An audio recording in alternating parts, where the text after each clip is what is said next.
You, John Fitzgerald Kennedy, do solemnly swear. I, John Fitzgerald Kennedy, do solemnly swear.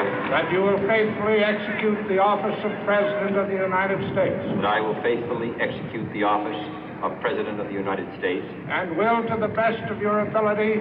And will, to the best of my ability. Preserve, protect, and defend the Constitution of the United States. Preserve, protect, and defend the Constitution of the United States. So help you God. So help me God.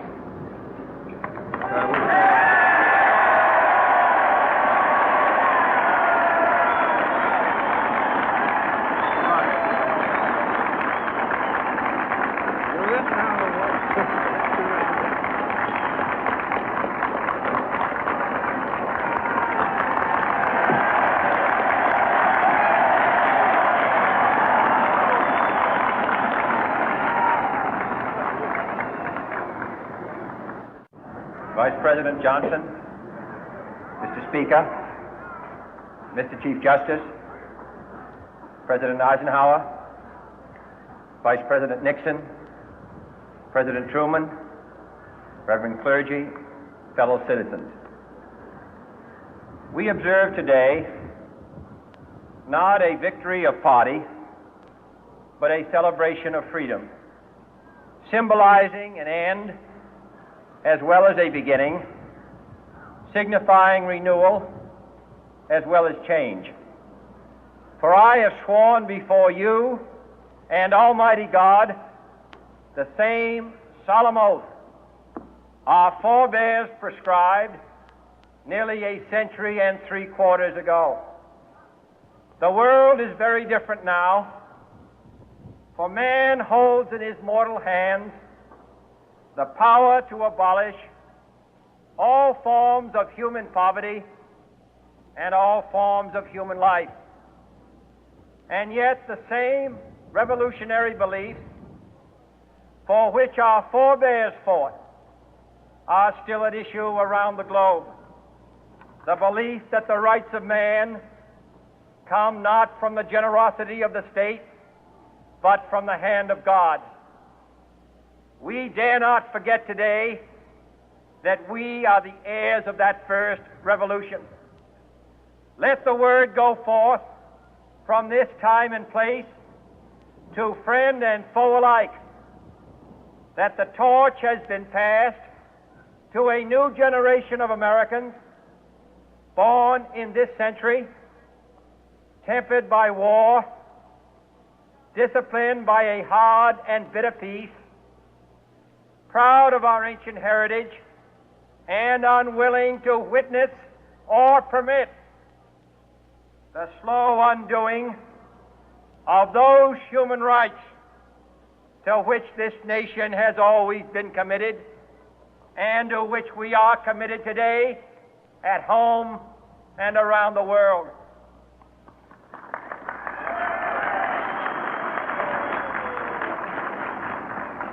Let every nation know, whether it wishes us well or ill, that we shall pay any price, bear any burden, meet any hardship, support any friend, oppose any foe to assure the survival and the success of liberty.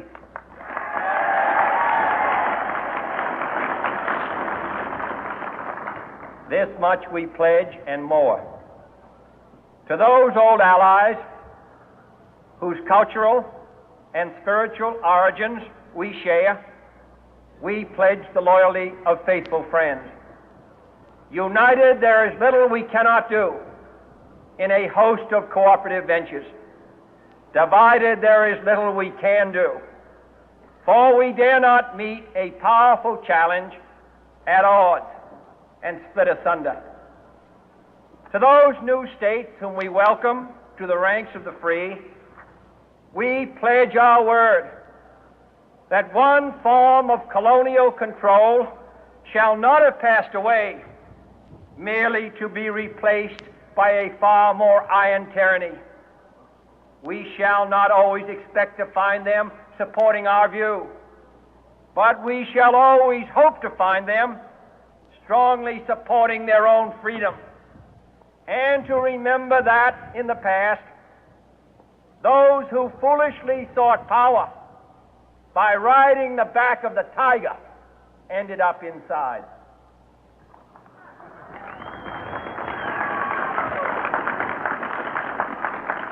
To those people in the huts and villages of half the globe struggling to break the bonds of mass misery, we pledge our best efforts to help them help themselves for whatever period is required, not because the communists may be doing it, not because we seek their votes, but because it is right.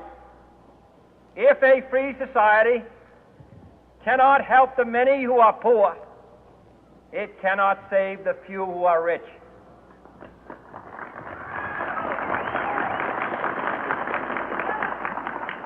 To our sister republics south of our border, we offer a special pledge to convert our good words into good deeds, in a new alliance for progress, to assist free men and free governments in casting off the chains of poverty. But this peaceful revolution of hope cannot become the prey of hostile powers. Let all our neighbors know that we shall join with them to oppose aggression or subversion anywhere in the Americas. And let every other power know that this hemisphere intends to remain the master of its own house.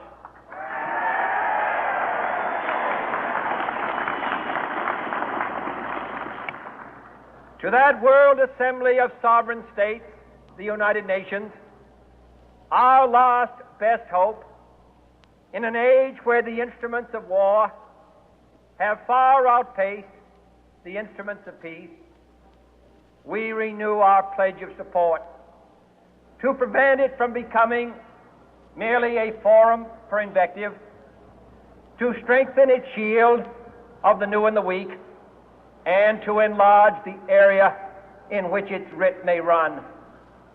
Finally, to those nations who would make themselves our adversary, we offer not a pledge, but a request that both sides begin anew the quest for peace. Before the dark powers of destruction, unleashed by science, engulf all humanity in planned or accidental self-destruction, we dare not tempt them with weakness, for only when our arms are sufficient beyond doubt can we be certain beyond doubt that they will never be employed. But neither can two great and powerful groups of nations take comfort from our present course, both sides overburdened by the cost of modern weapons, both rightly alarmed by the steady spread of the deadly atom,